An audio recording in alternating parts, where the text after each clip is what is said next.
Like if let's say someone put me in them files right now, I know I never did no shit like that, but I'd be like, oh, they trying to line me up. I'd be more worried about the play because this shit seems deep. Right. Like now I'm starting to rewatch the documentaries. I watched that Epstein. I'm like, yo, this nigga was doing whatever he wanted. He might really be alive. They're a nasty little couple. They do nasty things. What do you think happened with Kim Keeping people against their will. Putting people on planes while they're unconscious, just like Aaliyah got on that plane. Unconscious. There's a lot of things that people don't want to talk about, Pierce. So I knew that he was going to try that same play with her, and he did. And then, you know, if utilized for him as far as making, you know, himself more comfortable than the artist on the artist's dime, I knew he was going to do that. Epstein, who may have some dealings with Diddy, he died in that plane. So they may have a good case, but it's still up to the prison system to decide where he go. The lawyer, and they don't care how much money you got. There are stories in music history that refuse to fade, lingering like echoes in dimly lit corridors where fame and influence quietly intertwine. They resurface in fragments, an old interview here, a forgotten photograph there, or the voice of someone who claims they stood just close enough to witness what the public was never meant to question. And at the center of one such story are three towering names: Michael Jackson, Aaliyah, and Jay-Z, figures whose legacies stretch far beyond music into the shadows behind the spotlight. And what's the frustration is why y'all didn't say nothing about it. That's what my point was. How is nobody saying nothing about it? Like, this the girls, they know that it was a girl. He said he married a 15-year-old, and everybody at that point, until it became common or like it became the in thing to do, wasn't nobody disrespecting R. Kelly. Everybody was still going to his shows. Until it became popular opinion, people weren't looking the other way. So what I was disappointed in every fan that didn't care that this dude was a little girl. And actually, you know, tried to, you can't sugarcoat it. You cannot marry a 15-year-old, period, in America. You know what I'm saying? The fact but she died in the plane crash. There ain't no conspiracy there. Yeah. There is no conspiracy. The problem was, and again, a lot of things happened behind it. Where something just doesn't add up. According to whispers online, Michael Jackson wasn't just an icon on stage. He was also someone deeply aware of the industry's hidden undercurrents. People are saying he carried the weight of his own early fame into every interaction, especially with younger artists stepping into that same unpredictable world. Having grown up under an intense gaze, he understood the pressures, the silent expectations, and the powerful figures who moved behind the scenes. And the more you look at it, the less it looks like coincidence that stories continue to surface, suggesting he quietly tried to guide those who reminded him of his younger self.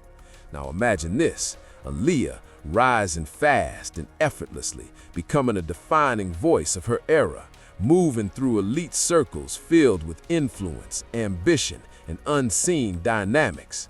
Behind the carefully curated image of success, she was navigating spaces few truly understand. This is where the narrative begins to shift. Insiders like Gene Deal and Jaguar Wright have reignited conversations, suggesting that Michael may have noticed something others overlooked. My favorite album is, I would say, on Off the Wall, because I've been listening to it now. I got a couple favorites. Very difficult to say your favorite album, but you know, Off the Wall was one of those albums that were timeless, that didn't have a genre. It didn't have it was colorless. It was ageless. Like me and my mom listened to it. I listened to it. It was just like one of those things that the whole family, listened to. I think it was the perfect album. I think Thriller, although it was the biggest album, had huge records, but these records that were on Off the Wall was so timeless and, emotional. And I'm about to get the buzzer like I'm at the Grammys. Why now? Why do these voices keep returning to the same idea that he saw something worth warning about? But is it really just a coincidence? These accounts, while unconfirmed, tap into the questions that refuse to die. They paint a picture, not of certainty, but of possibility, where a seasoned legend, shaped by decades in the spotlight, recognized familiar patterns forming around a young star. The truth they buried, or perhaps the truth that was never fully spoken, seems to hover just out of reach. And while none of it stands as proven fact, the silence between the headlines speaks volumes. Because in the end, what they don't want you to know might not be a single event, but a pattern, a recurrent thread that keeps pulling people back into this conversation. A quiet suggestion that behind every polished success story, there may be unseen guidance, unspoken warnings, and moments the world was never meant to fully understand. And maybe, just maybe, that's why this story refuses to disappear. When I first met her, she was like a kid to me, so I never paid her no mind. And I seen her like a basketball game once. And I was just like, what up? But I didn't, she was a kid to me.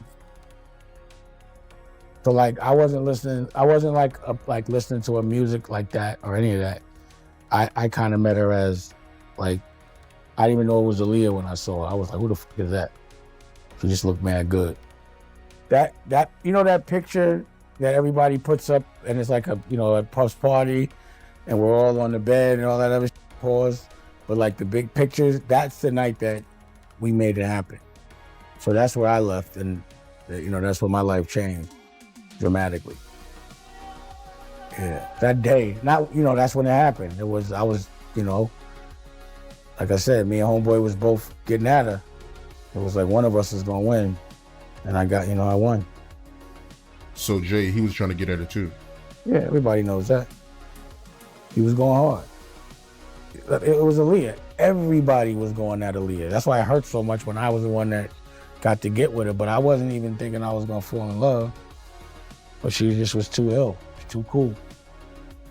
Was he feeling the type of way when you made it official with her?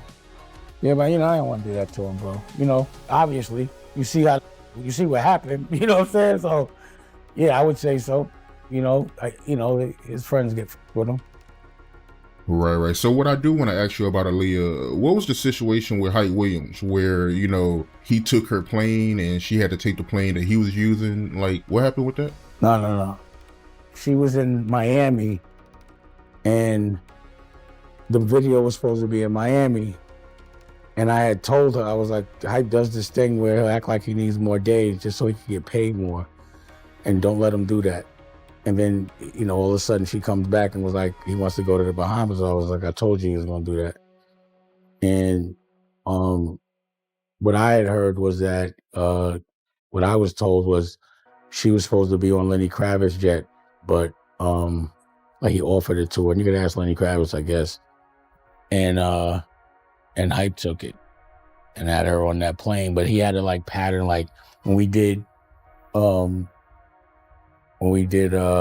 Big Pimpin', we're in hotels and he's in a house with a chef throwing dinners on our dime. And I'm like, why are we in a hotel and this thing got his own house with a chef and we're paying for it? And that's why I cut Big Pimpin'. So I was like, I knew his tricks on what he used to do and how he used to play the labels. So I cut the video, we going back to Miami. So I knew that he was gonna try that same play with her, and he did. And then, if utilized for him as far as making, himself more comfortable than the artist on the artist's dime, I knew he was gonna do that. Yeah, that's pretty dope, man. Yeah, it is dope. Somebody should ask him about it. Yeah, they should. I mean, she'll still be here. If she was on the plane she was supposed to be on. I said a lot of things years ago, and they all realized themselves later. But the things that I found appalling for some reason 10 years ago, no one found them appalling when they were happening. It took for everyone to get busted for people to find it appalling. But no one ever says when they don't have to, because nobody really gives a. I've seen that firsthand. But once it becomes popular opinion, that's when everybody's appalled. That's when they pay attention. That's when Dame was right again. But wrong in the moment, overreacting in the moment, but 10 years later, I was dead right. It's, again, another behavior pattern, a human trait that don't even judge people for anymore. By the turn of the millennium, Aaliyah had stepped far beyond the label of a rising star. She was now fully immersed in the upper tiers of global fame, moving through a world where influence flowed quietly between boardrooms, backstage lounges, and private gatherings the public rarely glimpsed. With each success came deeper access to elite circles, including figures tied to Jay-Z and Sean Diddy Combs. But behind the carefully curated image of glamorous success, something just doesn't add up, because these weren't just parties, they were intersections of power. Photos from that era continue to resurface, almost like fragments of a bigger puzzle. One set in particular, captured during the 4th of July gathering in the Hamptons around 2000, sparked intense online discussion. Smiling faces, relaxed energy, high-profile names blending effortlessly together. On the surface, it looked like nothing more than a celebration, but according to whispers online, the more you look at it, the less it looks like coincidence. Why do these specific images keep coming back into focus? Why now? Dame Dash later addressed that very event, describing it as one of the first times he truly connected with Aaliyah, insisting everything was normal, nothing out of place. And maybe that's true, but the questions that refuse to die aren't about what was seen, they're about what might have gone unnoticed. People are saying these gatherings symbolize something deeper, tightly woven networks where influence, opportunity, and unspoken hierarchies quietly overlapped in ways few outsiders could fully understand. Well, because the Me Too movement was a ruse. It was a setup. It was a scam. I'm saying that now, publicly. Dream Hampton spearheaded the Surviving R. Kelly campaign, which fueled the Me Too campaign. And that was all funded by Sean Carter to make sure that Robert Kelly went to jail. Get his lick back. Why is nobody understanding that Dream Hampton was being financed and ran by Sean Carter? They were able to go and get all of these witnesses because he was there with Robert Kelly. How does Jay-Z sit down with Gayle King and she not ask him one question about the intersection between him and Aaliyah and Robert Kelly? This is insane that people keep refusing to see what's right there. If the Me Too movement were real, why aren't they speaking now? They've also been very quiet in this time of the diddler's downfall. Jaguar, Guess they on vacation. If this goes to court, Jaguar, do you think that the world is going to be shocked by what comes out? Oh, absolutely. I just don't know why they are. It's been happening in front of everyone's faces for decades. For decades. How many victims? What's the difference between me and Judy Garland? Social media. How many victims? There was none for her. How many victims potentially do you think there could be? Thousands. Thousands. I've talked to hundreds that I deal with still myself. I have 3 victims right now who are willing to give testimony about not only what Mr. Carter has done to them, but his wife as well. They're a nasty little couple. They do nasty things. What do you think happened with Kim Porter? Keeping people against their will. Putting people on planes while they're unconscious, just like Aaliyah got on that plane. Unconscious. There's a lot of things that people don't want to talk about, Pierce.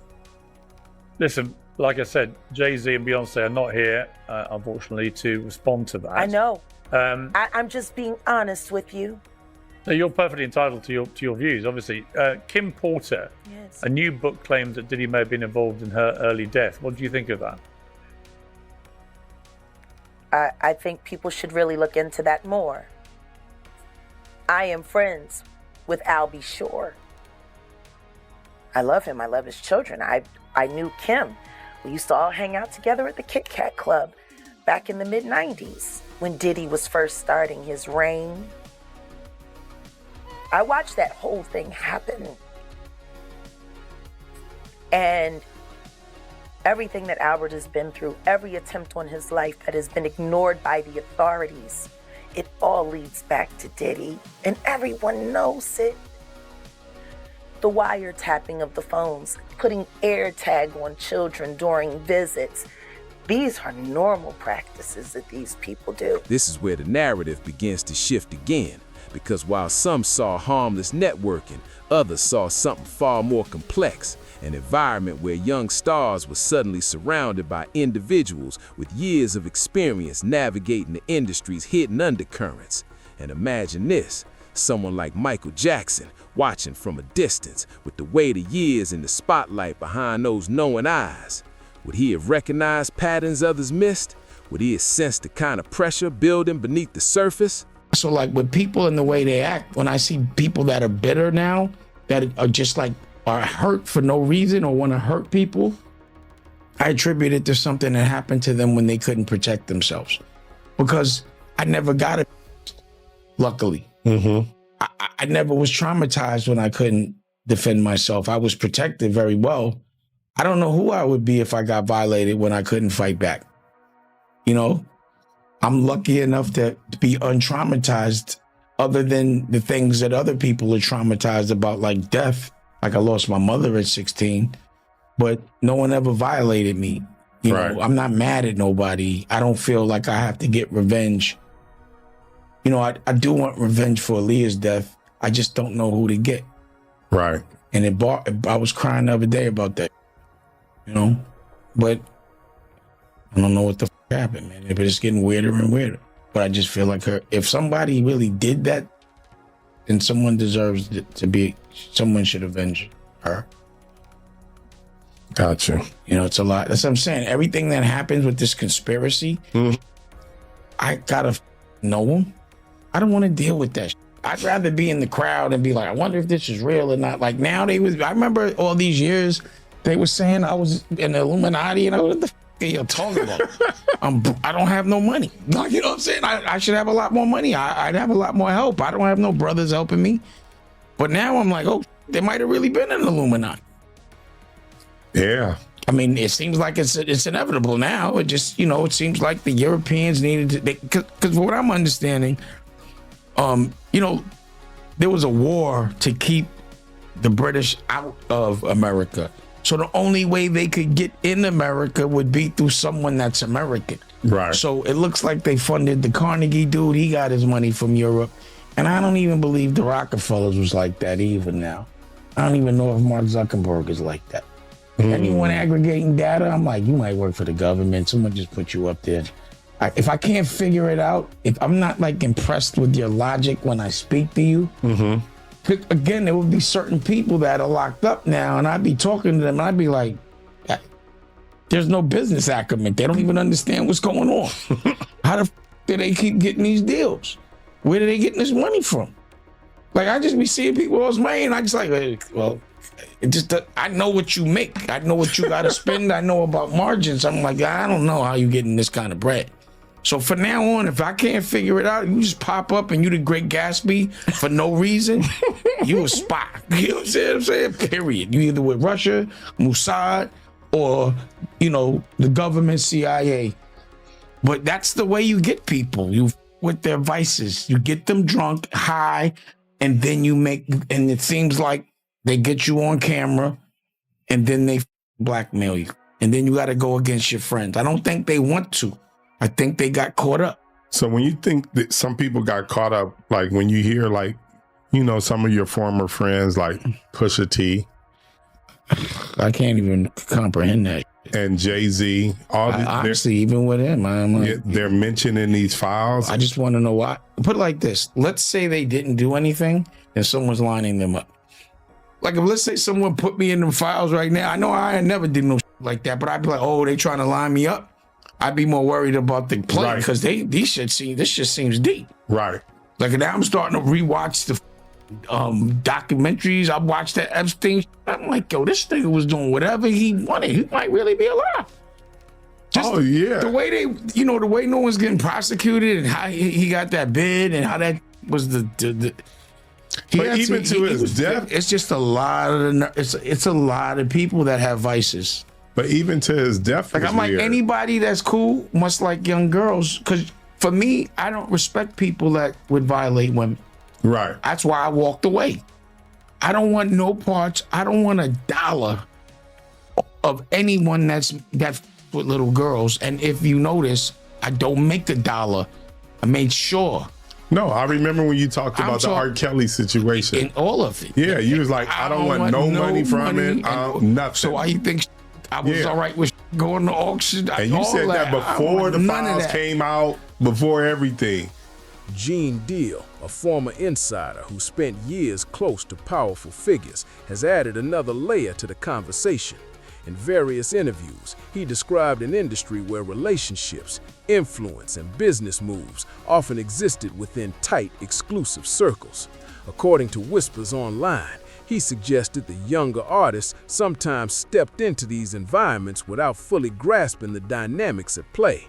And while he never presented concrete proof, his words fed into a growing theory that Michael Jackson, aware of these same patterns, may have quietly tried to guide those walking into him. But is it really just a coincidence that his name keeps appearing in these conversations? Deal also emphasized the deep respect many had for Jackson, not just as a performer, but as someone who had experienced the industry from its earliest stages. People are saying that perspective gave him a different kind of awareness, the kind that notices what others overlook. Still, it's important to remember, these are interpretations, not confirmed facts. Yet somehow, the silence between the headlines continues to echo louder than any official statement, leaving behind one lingering thought. Why are they hiding this? Even as time moves forward, certain voices keep pulling this story back into the spotlight, refusing to let it fade into the background. Gene Deal's reflections reopened the door, but then came another perspective that pushed things even further. According to Whispers Online, Jaguar Wright emerged as one of the most outspoken figures questioning what really happens behind the carefully curated image of the music industry. Her interviews don't just revisit old conversations, they amplify them, adding new layers to the questions that refuse to die. Wright has consistently suggested that some legendary artists carried a deeper awareness of the industry's hidden undercurrents, the kind of quiet observation only someone who had seen it all could make. And when she speaks about Michael Jackson, people are saying she paints him as more than just an icon, but as someone who understood the system at a level the public was never meant to question. Imagine this, a global superstar navigating fame since childhood, quietly recognizing patterns that others were only beginning to encounter. Epstein, who may have some dealings with Diddy, he died in that place. So they may have a good case, but it's still up to the prison system to decide where he go.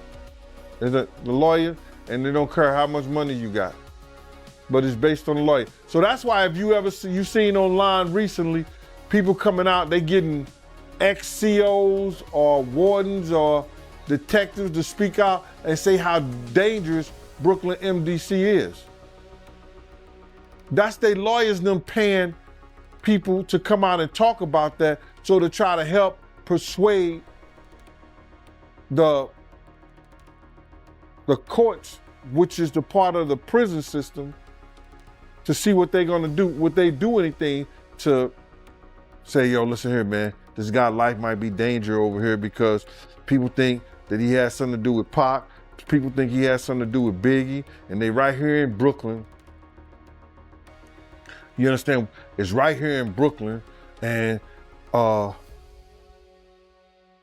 of the people are still mad that he made Making of the Band walk to Brooklyn from, to get the cheesecake, and just around the corner from the Cheesecake Factory. So, Juniors. So it might be some dumb.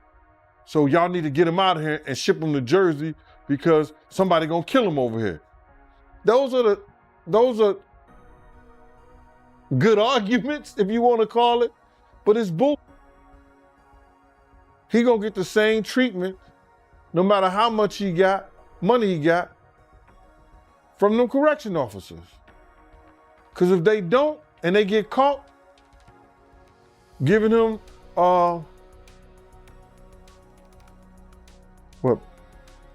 preferential treatment, they're gonna lose their job.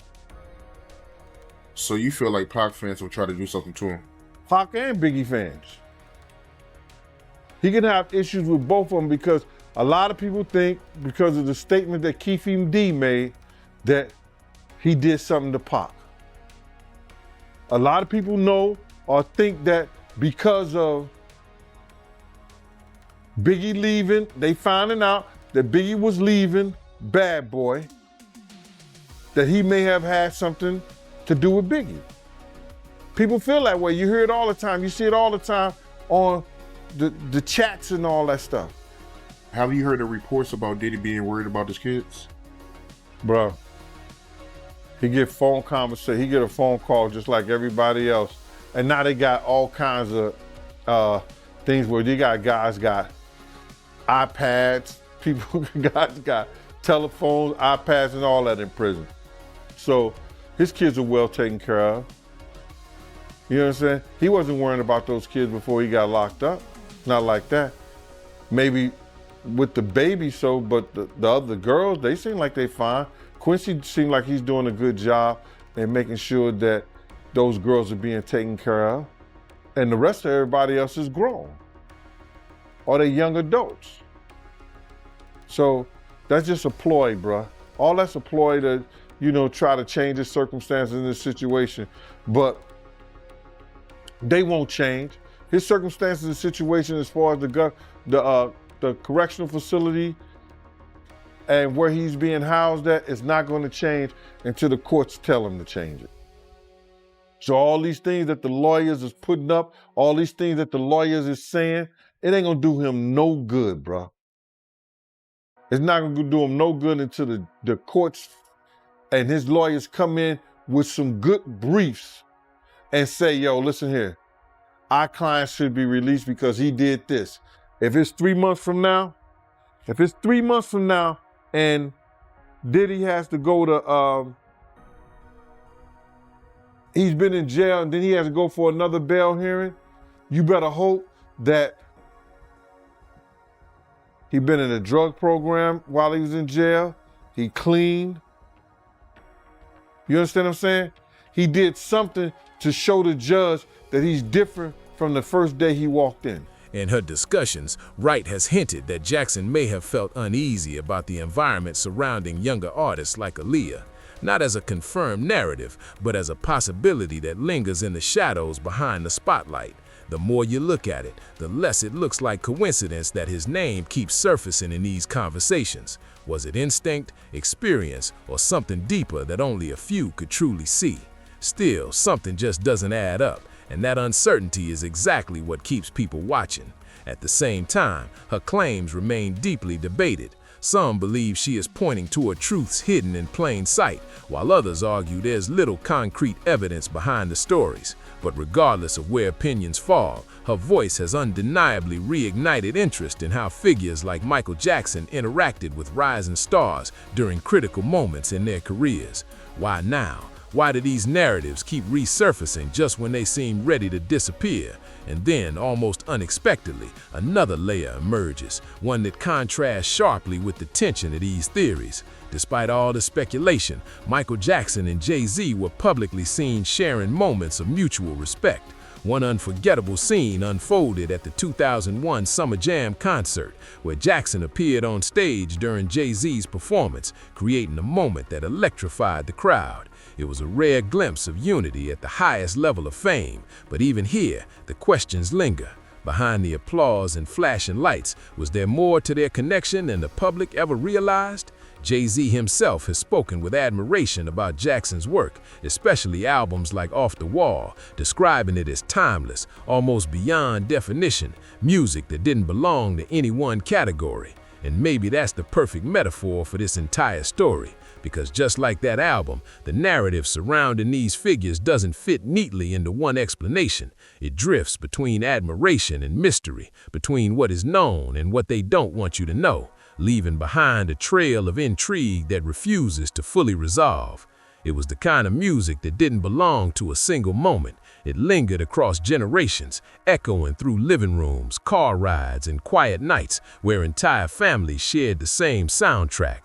Jay-Z's reflection on Off the Wall wasn't just admiration. It felt like a glimpse into something deeper, something almost untouchable. According to Whispers Online, albums like that carried a feeling the industry rarely recreates today. But is it really just nostalgia, or does it hint at a time when the layers beneath the glittering surface of success were easier to overlook? Who's the most iconic person to you that's ever worn your clothes? That's made you feel like, that's dope. Can I give you 3? You can get, I would love 3. Okay. Give you 4, I'll give you 3. I'll say You can give me 4. Okay, Michael Jackson, Wow. Aaliyah, Awesome. Biggie, and Tupac.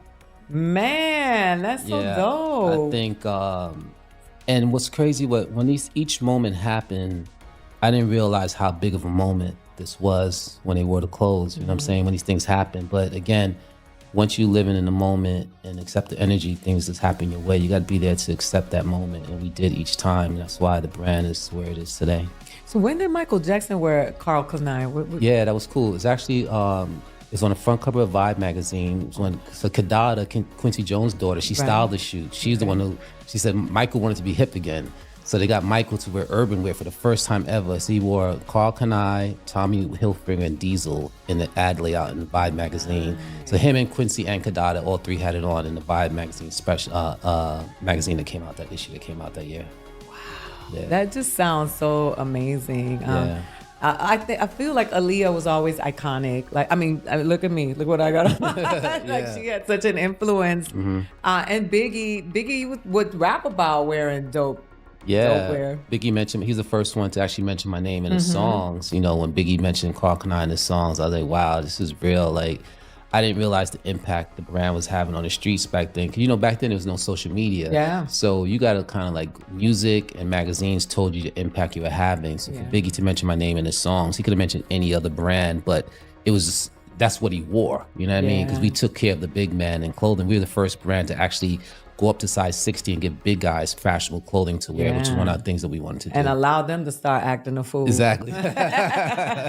Exactly. So I know it was something when I saw white kids wearing Karl Kani, I was like, oh, he hit it. Like, absolutely. This is in the suburbs now. Mm-hmm.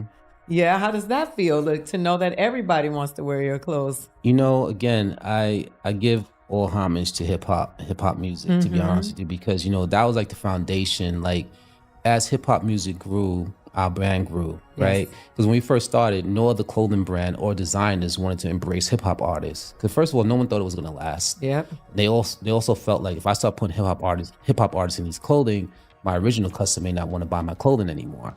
It's not until hip hop started to blow up, they didn't care anymore. They knew they'll miss out on a big segment of where the youth is going now. So they had to embrace themselves with hip hop to stay in business, to get young men to start wearing their clothing and things like that. In terms of white kids wearing, it's like they follow what's cool. You know what I'm saying? And our biggest market in Europe, I mean, think about Italy and Germany, it's all white kids out there wearing it. But again, it was through the hip hop influence that started that whole movement in terms of fashion. And I remember I was just in Italy 2 weeks ago. One of his most popular rappers in Italy, he was telling me like how he's faced a lot of racism back in the days when he wore Karl Kani in the 90s. I was like, what do you mean? He said, oh man, like people like saying, why are you wearing those black people clothing? Why are you wearing this? Why are you wearing that? So we got the most rebellious kids out there switching to wear the brand. So we got all the street kids out there and then realized that they're the ones who really that was influencing people in fashion. So those are the right kids that you want to wear in your clothing anyway. As their paths crossed, those moments became more than symbolic. Jay-Z stepping onto a remix of You Rock My World, and Michael Jackson quietly contributing creative ideas to Girls, Girls, Girls. These weren't just collaborations, they were intersections of two worlds at the very top. People are saying these exchanges reveal mutual respect, even admiration. Yet the more you look at it, the less it looks like coincidence that such powerful figures kept aligning in subtle, almost understated ways. What they don't want you to know might not be visible in the music itself, but in the spaces between it. Publicly, everything appears seamless, two icons sharing stages, sounds, and recognition. But behind the carefully curated image, the industry has always been known for his complexity. Something just doesn't add up for those who continue to question whether what we saw was the full picture. Because history has shown time and time again, what unfolds in front of the cameras is only part of the story. The real narrative often lives in the silence between the headlines, in moments the public was never meant to question. Then there's Aaliyah, a presence that still feels unfinished, like a story paused mid-sentence. More than 2 decades later, her legacy continues to ripple through music and culture, pulling attention back to the era she helped define. Every resurfaced image, every interview, every quiet recollection adds another thread to a tapestry filled with unanswered questions. Why are they hiding this? Or perhaps, is there even something to hide at all? When voices like Gene Deal and Jaguar Wright re-enter the conversation, those threads tighten. According to Whispers Online, many of the stories circulating today aren't built on confirmed records, but on... It was just me and her. Like during that time, here's what the issue was. We all was, like a family. Missy Timberland, her, myself, Magoo, Player, Tweet, all of us. I love how you keep naming all of them. I love that. I love that. I got to. I love that, Lloyd. I got to give them that's the Lloyd's hear me. I respect that. But her and I weren't seeing eye to eye. You know what I mean? And I think it had a lot more to do with her loyalty to her uncle. Then it had to do, Who you were beefing with at the time, or? Yeah, a little bit. Okay, cool. With her uncle, Barry Hankerson, as he was the record head, and he was the company was my manager. I just decided to leave because of whatever reason. You know what I mean? And so, of course, her loyalty is to her family. And so, that's where it pretty much stemmed from. We ain't had no beef or nothing. There's a woman. I ain't beefing with no girl. You know what I mean? But it was just one of those things where our time had separated, you know? And so I always wanted to make sure that we were cool. But, I never got the chance and an opportunity, to explain whatever it was because things that was happening, I'm pretty sure she was just being told whatever it was, the narrative of whatever it was with me. But it was a lot behind that. And I think at the end of the day, she understood. But Missy came and she told me one time she had a dream that Aaliyah said, "Don't worry about it, she forgive me." And I cried. That's crazy. Yeah. Take a shot for that. Yeah. God damn. Yep. Go ahead with the shot. Rest in peace, Aaliyah. Yep. Woo! What do you think Aaliyah would be if she was still alive? In this day and time, I would want her to be on the level where B is. Talking about Beyonce, yeah. But you just never know. I know that she was headed toward that direction. Like she was doing the movies, she was doing, of course, she was doing music, she was dancing and all that. So, we just will never know, and that's the bad thing about it. What these conversations reveal isn't necessarily a hidden event, but a deeper curiosity about the industry itself, a world where powerful networks, unspoken dynamics, and the layers beneath the glittering surface of success quietly shape the journeys of those inside it. People are saying that figures like Michael Jackson carried a rare awareness of these spaces, shaped by a lifetime in the public eye. But is it really just a coincidence that his name keeps appearing whenever discussions turn to guidance, protection, and the unseen pressures of fame? At the center of it all remains Aaliyah, her legacy still glowing, still influencing, still leaving fans wondering what more could have been. Every resurfaced clip, every interview, every subtle detail adds to the pattern that keeps resurfacing no matter how hard they try to bury it. Some believe Michael Jackson simply offered wisdom, the kind of quiet insight only someone who had seen it all could give. Others question whether there was something more, something felt but never fully explained. Why now? Why does this narrative continue to echo through time? And then there's the other side of the lens, those who see these stories as evolving interpretations shaped by distance and perspective rather than concrete proof. Still, what they don't want you to know might not be a single answer, but the complexity itself. Because the truth is, the music industry has always been a place where admiration and ambiguity exist side by side, where what the cameras capture is only part of a much larger picture. So here we are, left with a question that lingers long after the music fades. Was Michael Jackson simply offering guidance, or was he responding to something deeper within those shadows behind the spotlight? The more you look at it, the less it looks like coincidence, and yet the full story remains just out of reach. Maybe that's why it continues to captivate, generation after generation. Comment below with what you think is really going on. Leave a like if this gave you chills, and subscribe, plus turn on notifications for more hidden Hollywood secrets.